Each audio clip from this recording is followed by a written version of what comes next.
How to start a reselling business. As somebody who went from selling old clothes on eBay to building a vintage reselling business that supports myself and my husband, here's what I recommend. I really think that anybody considering this should start with what's in your own home. So that could be collectibles, that could be kids' toys, that could be clothing, anything that you have that you don't want anymore. Listed on eBay, you could also consider other platforms like Poshmark, Mercari, Etsy, or Facebook Marketplace, but just start listing and try to be as consistent as you can. So aim to list 1 to 5 things a day. I truly believe that listing consistently is really important in starting to bring in those sales.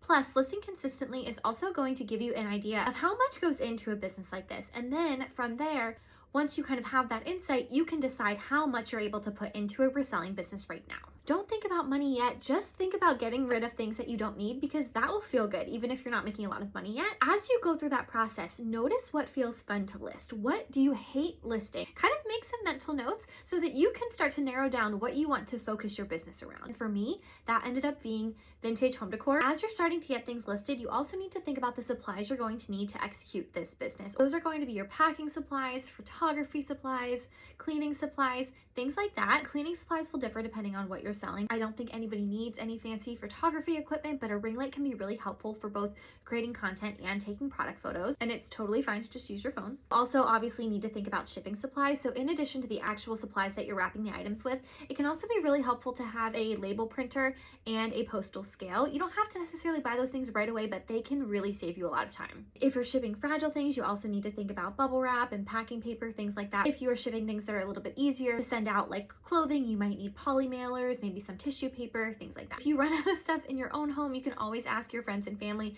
if they have anything that they're getting ready to donate. Then once you start to figure out what feels good to list, what you get excited to list, what feels fun to sell, then you can start to go out and find some inventory. So that could be at flea markets, that could be at thrift stores.